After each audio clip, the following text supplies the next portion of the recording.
5 seconds.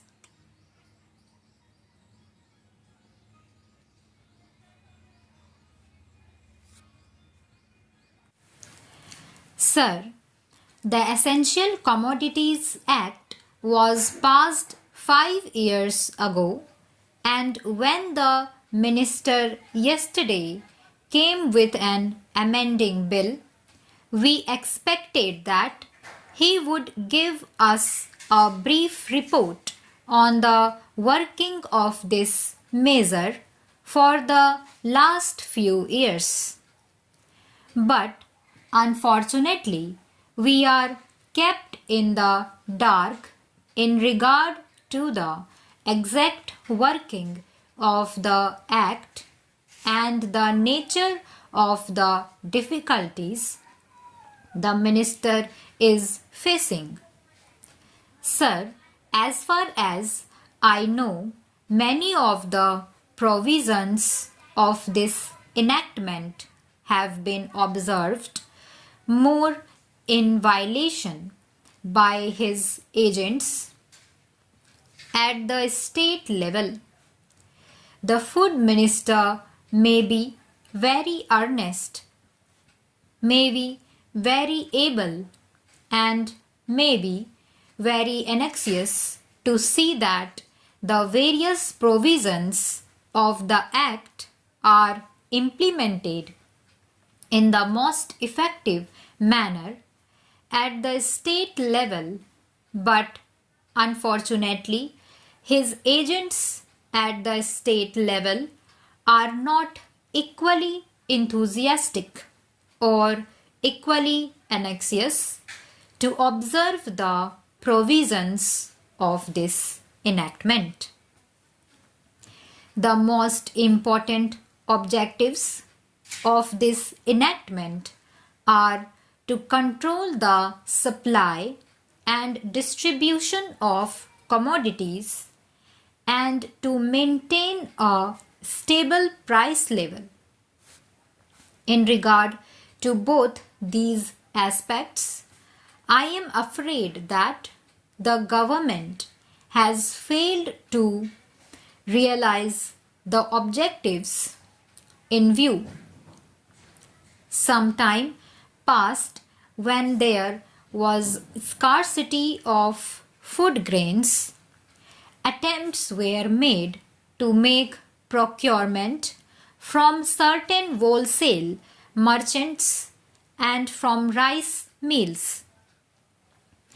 In my own state, I know of many instances of such procurement where, after making known that certain things had to be done and certain steps had to be taken by the merchant community, nothing was done later on by the government when they found that these very orders of the government were violated.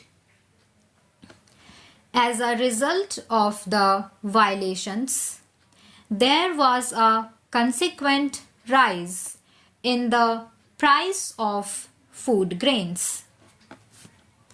In respect of other commodities like iron and steel, paper, etc., we see a lot of speculative activities, but the provisions of the Act have not been brought to bear on them. Perhaps no case of prosecution was launched against those people who contravened the various provisions of the Act. We are interested to know in how many cases the government have taken steps to prosecute individuals who have violated the various sections of the Act. The minister said that the powers under the Act were not adequate. We sympathize with the food minister, but I want to know what action has been taken in this regard by the various state governments. In regard to the amending provision, I want to know from the minister what would be his difficulty even if minor offences are taken to courts of law. For instance, the Motor Vehicles Act deals with various offences, both major and minor, and various minor offences under the Act are taken to courts and people are prosecuted. What is the difficulty in taking these cases of a minor nature to courts of law? There, the people will have some safety that they will get a hearing, and if the offences are really offences, then they would be prosecuted. Otherwise, they will be acquitted. Here, the minister says that there should be a security deposit. If there is a violation of a particular provision of the enactment, then the executive authority will have the power either to confiscate a part of the amount or the whole of the amount. We are clothing the executive authority with more powers.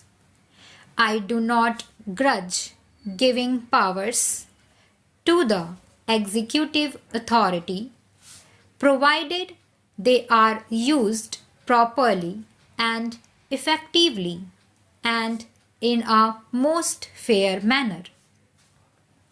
But unfortunately, there have been discriminations apart from the ineffectiveness of the various provisions. Wherever these provisions were used, there had been discriminatory use of these provisions against a few or in favor of a few.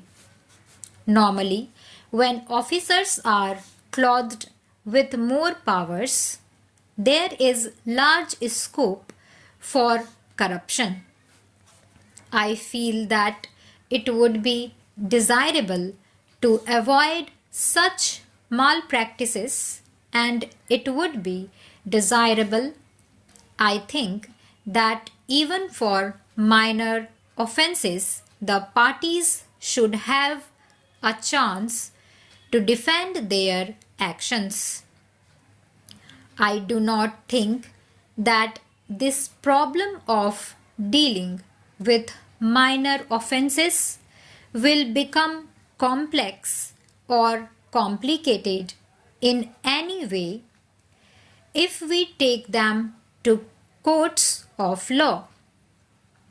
I want a reply from the minister in what way he is suffering from a handicap in dealing with minor offences or offences of a technical nature.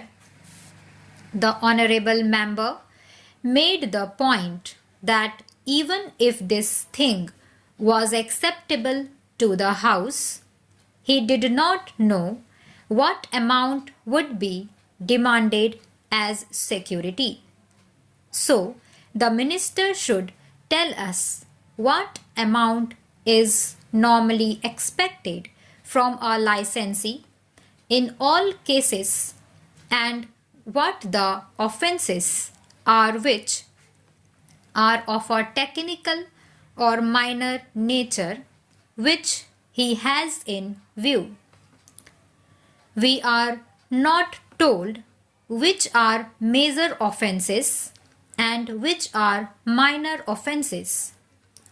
Clarifications on these points are necessary. I wish that the Act which came into effect long ago was implemented properly.